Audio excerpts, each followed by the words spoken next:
नमस्कार दोस्तों, कथा रीलोडेड में आपका एक बार फिर से स्वागत है। वो चैनल जहां हम अपनी सदियों पुरानी कथाओं और मान्यताओं के पीछे छिपे हुए गहरे अर्थ और विज्ञान को खोजने का प्रयास करते हैं। आज हम दो ऐसे शक्तिशाली शब्दों की दुनिया में उतरने वाले हैं जिन्होंने हमारी पुरानी कथाओं की दिशा बदल दी, साम्राज्यों का उत्थान और पतन कर दिया, और जो आज भी हमारे मन में एक गहरा भय और एक तीव्र आशा पैदा करते हैं। श्राप और वरदान, कर्स एंड बून। ये केवल शब्द नहीं है, ये हमारी कहानियों के वो शक्तिशाली मोड़ हैं जहां एक क्षण में किसी के मुख से निकले कुछ शब्द किसी दूसरे के पूरे जीवन और भाग्य की स्क्रिप्ट को फिर से लिख देते हैं। गांधारी के एक श्राप ने भगवान कृष्ण के पूरे यदुवंश का विनाश कर दिया। एक ऋषि के श्राप ने महान राजा पांडु को मृत्यु के भय में जीने पर मजबूर कर दिया, और दूसरी ओर सावित्री के वरदान ने मृत्यु के देवता यमराज को भी अपना निर्णय बदलने पर विवश कर दिया। हमारी पौराणिक कथाएं ऐसी अनगिनत घटनाओं से भरी पड़ी हैं, लेकिन जब हम आज के इस तार्किक और वैज्ञानिक युग में इन कहानियों को सुनते हैं तो हमारे मन में एक बहुत ही स्वाभाविक सवाल उठता है। क्या ये सब सच हो सकता है? क्या शब्दों में सच में इतनी शक्ति हो सकती है कि वे किसी के जीवन को बना या बिगाड़ सकें? क्या एक व्यक्ति का तीव्र क्रोध या उसकी गहरी प्रसन्नता एक ऊर्जा बनकर किसी दूसरे के भाग्य को प्रभावित कर सकती है? या फिर ये सब केवल कहानी को नाटकीय बनाने का एक तरीका है, एक अंधविश्वास है जिसका कोई वास्तविक आधार नहीं है? आज का हमारा सबसे बड़ा और सबसे रहस्यमयी सवाल यही है, क्या श्राप और वरदान सच में काम करते हैं? और यदि हां, तो इनके पीछे का मनोविज्ञान और ऊर्जा विज्ञान क्या है? कथा रीलोडेड की इस सबसे गूढ़ और मन की शक्तियों को उजागर करने वाली यात्रा में हम श्राप और वरदान की इस प्राचीन अवधारणा पर पड़ी अंधविश्वास की धूल को हटाएंगे और उसके नीचे छिपे हुए संभावित विज्ञान और मनोविज्ञान के खजाने को खोजेंगे। इस विस्तृत विश्लेषण में हम जानेंगे कि कैसे एक श्राप या वरदान केवल कुछ शब्द नहीं, बल्कि इरादे की चरम शक्ति, the ultimate power of intention का एक प्रक्षेपण है। हम तंत्र और योग के उस वाक सिद्धि के रहस्यमय सिद्धांत को समझेंगे जो कहता है कि एक सिद्ध योगी के मुख से निकला हर शब्द सत्य हो जाता है। हम आधुनिक विज्ञान की दुनिया में भी चलेंगे और देखेंगे कि कैसे नोसिबो इफेक्ट और प्लेसिबो इफेक्ट अनजाने ही श्राप और वरदान के मनोवैज्ञानिक आधार की पुष्टि करते हैं। हम ऊर्जा चिकित्सा और क्वांटम भौतिकी के उन सिद्धांतों को छुएंगे जो ये संकेत देते हैं कि हमारी चेतना और हमारे इरादे सच में बाहरी वास्तविकता को प्रभावित कर सकते हैं। और अंत में हम ये स्थापित करेंगे कि सबसे बड़ा श्राप और सबसे बड़ा वरदान हमें कोई और नहीं बल्कि हम स्वयं ही देते हैं। ये यात्रा आपको भय से मुक्त करेगी और आपको अपनी ही वाणी और अपनी ही विचारों की अपार शक्ति के प्रति जागरूक करेगी। चलिए शब्दों के इस सबसे बड़े जादू के पीछे छिपे विज्ञान और दर्शन को समझने की इस अद्भुत यात्रा का आरंभ करते हैं। इस रहस्य को समझने की पहली कुंजी इस बात को स्वीकार करने में है कि श्राप और वरदान की अवधारणा शब्द या वाणी की शक्ति पर आधारित है। सनातन परंपरा में शब्द को केवल संचार का माध्यम नहीं माना गया है, उसे ब्रह्म का यानी ईश्वर का ही एक स्वरूप माना गया है। हमारे शास्त्र कहते हैं शब्दो ब्रह्म, यानी शब्द ही ब्रह्म है। इसका क्या अर्थ है? इसका अर्थ है कि सृष्टि की शुरुआत ही एक शब्द या कंपन से हुई थी, जिसे नाद ब्रह्म या ओम कहा जाता है। इस ब्रह्मांड में हर चीज, चाहे वो एक पत्थर हो या एक तारा, अपने मूल स्तर पर एक विशिष्ट आवृत्ति पर कंपन कर रही ऊर्जा ही है। शब्द भी एक कंपन है। इस दृष्टिकोण से जब हम कुछ बोलते हैं तो हम केवल हवा में कुछ ध्वनियां नहीं पैदा कर रहे होते, हम अपनी चेतना से एक विशेष प्रकार का ऊर्जा कंपन उत्पन्न करके उसे ब्रह्मांड में प्रक्षेपित कर रहे होते हैं। लेकिन हम सब दिन भर में हजारों शब्द बोलते हैं और वे किसी का भाग्य नहीं बदलते। तो फिर एक ऋषि या एक मां के मुख से निकले श्राप या वरदान में ऐसी क्या विशेष शक्ति होती है? इसका उत्तर दो मुख्य कारकों में छिपा है, तप की शक्ति और इरादे की तीव्रता। पहला कारक तप की शक्ति और वाक सिद्धि। हमारे पुराणों में अधिकांश श्राप और वरदान कौन देता है? ऋषि मुनि। ये ऋषि कौन थे? वे साधारण व्यक्ति नहीं थे। उन्होंने वर्षों, कभी-कभी तो युगों तक कठोर तपस्या की थी। उन्होंने ध्यान, प्राणायाम और मंत्र जाप के माध्यम से अपनी इंद्रियों पर पूर्ण नियंत्रण पा लिया था और अपनी प्राण शक्ति को एक बहुत ही ऊंचे स्तर पर केंद्रित कर लिया था। इस कठोर साधना का एक परिणाम होता था एक विशेष सिद्धि की प्राप्ति, जिसे वाक सिद्धि कहते हैं। वाक सिद्धि का अर्थ है वाणी की सिद्धि। ये वो अवस्था है जब साधक का मन इतना शुद्ध, इतना शांत और इतना शक्तिशाली हो जाता है कि उसके मुख से निकला हर शब्द, चाहे वो सहजता से ही क्यों ना कहा गया हो, वो सत्य हो जाता है। उसकी वाणी और ब्रह्मांडीय नियम के बीच का पर्दा हट जाता है। वो जो बोलता है, ब्रह्मांड उस इच्छा को पूरा करने के लिए अपनी ऊर्जा को पुनर्व्यवस्थित करना शुरू कर देता है। जब दुर्वासा जैसा एक क्रोधी ऋषि, जिसकी सारी ऊर्जा उसके क्रोध में केंद्रित होती थी, किसी को श्राप देता था, तो वो केवल कुछ बुरे शब्द नहीं बोल रहा होता था। वो अपनी वर्षों की तपस्या से अर्जित उस प्रचंड ऊर्जा शक्ति को अपने क्रोध के तीव्र इरादे के साथ मिलाकर एक ऊर्जावान मिसाइल की तरह उस व्यक्ति की ओर प्रक्षेपित कर देता था। और जब एक मां जैसे गांधारी अपने 100 पुत्रों की मृत्यु के गहरे शोक और पीड़ा में श्री कृष्ण को श्राप देती है, तो वो केवल एक दुखी मां की बद्दुआ नहीं है, वो उसकी पतिव्रता धर्म की और उसके दुख की सारी संचित ऊर्जा का एक विस्फोटक प्रक्षेपण है। उस श्राप में इतना बल था कि उसने स्वयं भगवान कृष्ण के अवतार की लीला को भी एक निश्चित समय सीमा में बांध दिया था। दूसरा कारक, इरादे और भावना की चरम तीव्रता। श्राप या वरदान कभी भी सामान्य शांत मन की अवस्था में नहीं दिए जाते। श्राप हमेशा चरम क्रोध, पीड़ा, अन्याय या अपमान की भावना से जन्म लेता है। ये एक ऐसी भावनात्मक अवस्था है जहां व्यक्ति की सारी चेतना और सारी प्राण शक्ति एक ही नकारात्मक बिंदु पर केंद्रित हो जाती है। वरदान हमेशा चरम प्रसन्नता, कृतज्ञता, प्रेम या करुणा की भावना से जन्म लेता है। ये एक ऐसी भावनात्मक अवस्था है जहां व्यक्ति का हृदय पूरी तरह से खुल जाता है और उसकी सारी सकारात्मक ऊर्जा प्रवाहित होने लगती है। ये चरम भावनात्मक तीव्रता ही उन शब्दों को एक असाधारण शक्ति प्रदान करती है। ये एक सामान्य बल्ब की रोशनी को एक लेजर बीम में बदलने जैसा है। तो पौराणिक दृष्टिकोण से श्राप और वरदान कोई जादुई करतब नहीं है। वे चेतना और ऊर्जा के चरम केंद्रीकरण का परिणाम है, जो शब्द के माध्यम से प्रक्षेपित होता है। यह ऐसा विज्ञान है जो तपस्या यानी ऊर्जा का संचय और भावना यानी ऊर्जा का निर्देशन पर आधारित है। लेकिन अब सवाल ये उठता है कि इसका प्रभाव उस व्यक्ति पर कैसे पड़ता है जिसे ये दिया गया है। क्या वो पूरी तरह से असहाय है? यहीं पर मनोविज्ञान का खेल शुरू होता है। अब हम कथा रिलोडेड की शैली के अनुसार इस प्राचीन अवधारणा को आधुनिक मनोविज्ञान की तेज रोशनी में देखते हैं। और जब हम ऐसा करते हैं तो हमें कुछ बहुत ही आश्चर्यजनक और शक्तिशाली तंत्र मिलते हैं जो ये समझाते हैं कि श्राप और वरदान मनोवैज्ञानिक स्तर पर कैसे काम कर सकते हैं, भले ही हम किसी अलौकिक शक्ति में विश्वास न भी करें। पहला मनोवैज्ञानिक तंत्र, प्लेसिबो और नोसिबो इफेक्ट। हम पहले भी इस पर चर्चा कर चुके हैं, लेकिन श्राप और वरदान के संदर्भ में ये सबसे अधिक प्रासंगिक है। वरदान एक प्लेसिबो इफेक्ट है। प्लेसिबो का अर्थ है मैं प्रसन्न करूंगा। जब एक सम्मानित व्यक्ति जैसे कोई संत या माता पिता आपको पूरे हृदय से एक वरदान देता है कि तुम सफल होगे, तुम स्वस्थ रहोगे, तो क्या होता है? आपके अवचेतन मन में एक बहुत ही शक्तिशाली सकारात्मक सुझाव यानी पॉजिटिव सजेशन स्थापित हो जाता है। ये विश्वास कि मुझे आशीर्वाद मिला है और अब मेरे साथ अच्छा ही होगा, आपके भीतर एक जबरदस्त आत्मविश्वास और आशा पैदा करता है। ये विश्वास आपके डर को कम करता है, आपकी क्षमताओं को बढ़ाता है और आप अनजाने ही ऐसे निर्णय लेने लगते हैं जो आपको सफलता की ओर ले जाते हैं। ये वरदान की स्वपूर्ति भविष्यवाणी बन जाती है। श्राप एक नोसिबो इफेक्ट है।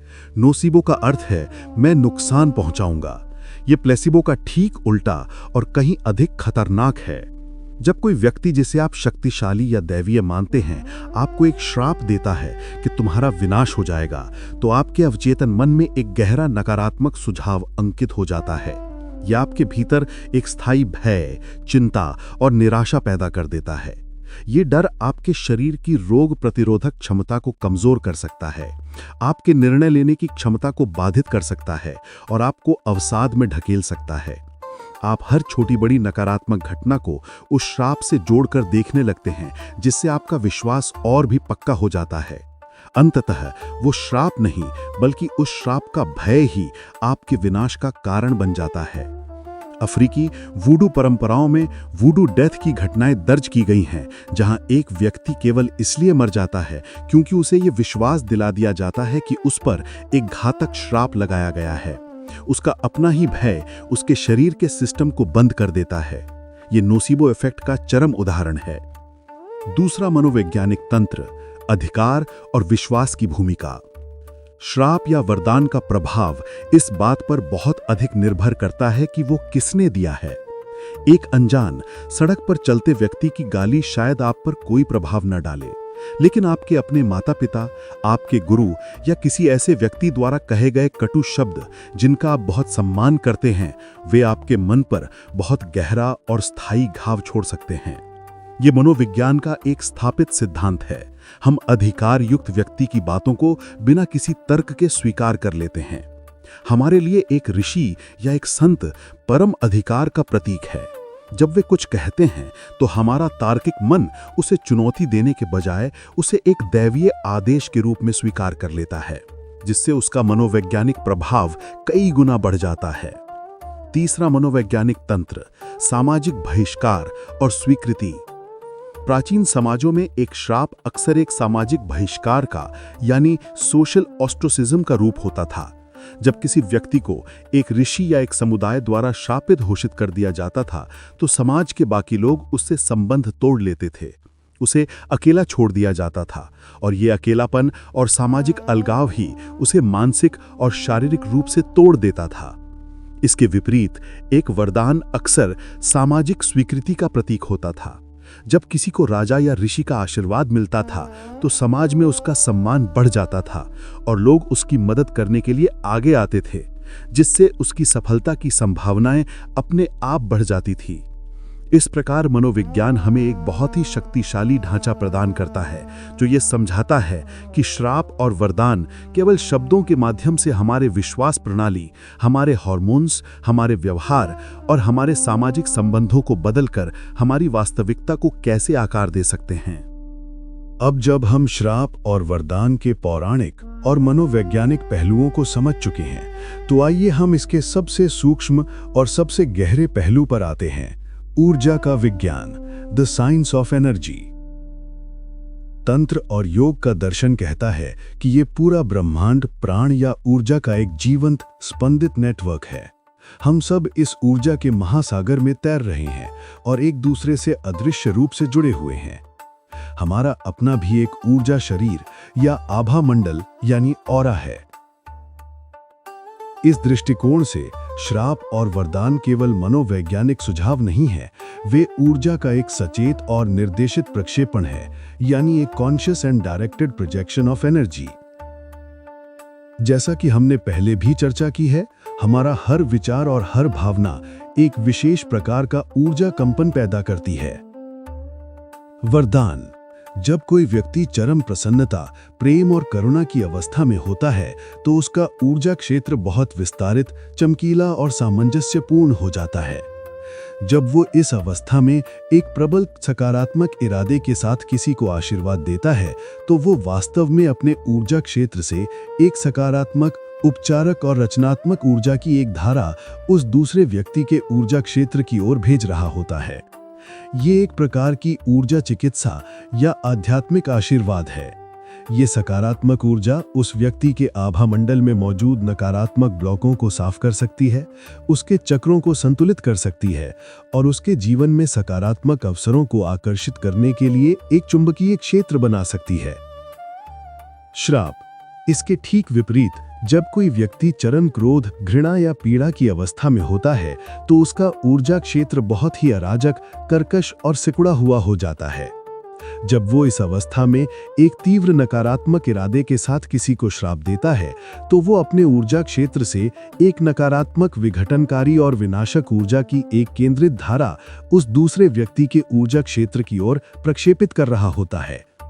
इसे मानसिक हमला भी कहा जा सकता है। ये हमला कैसे काम करता है? ये नकारात्मक ऊर्जा मिसाइल की तरह यात्रा करती है और लक्ष्य के आभा मंडल से टकराती है। यदि लक्ष्य का आभा मंडल मजबूत है, यानी कि यदि वो व्यक्ति मानसिक रूप से मजबूत, सकारात्मक, आत्मविश्वासी और आध्यात्मिक रूप से संरक्षित है, तो उसका ऊर्जा क्षेत्र एक अभेद्य कवच की तरह काम करेगा। वो नकारात्मक ऊर्जा उससे टकराकर या तो वापस भेजने वाले के पास लौट जाएगी, जिससे श्राप देने वाला स्वयं ही पीड़ित हो जाता है, या फिर वो बिखर कर बेअसर हो जाएगी।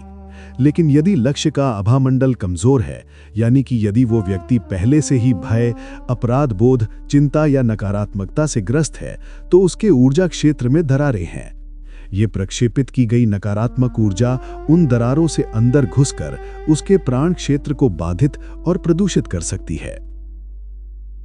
जब किसी व्यक्ति का प्राण क्षेत्र प्रदूषित हो जाता है तो उसके परिणाम उसके जीवन में दिखाई देने लगते हैं।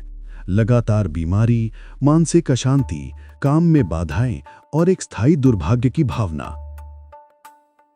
आधुनिक विज्ञान कहां खड़ा है? ये ऊर्जावान मॉडल निश्चित रूप से वर्तमान मुख्य धारा के विज्ञान की सीमाओं से परे है। हमारे पास ऐसे उपकरण नहीं हैं जो इस प्राण ऊर्जा या मानसिक हमलों को सीधे तौर पर माप सकें।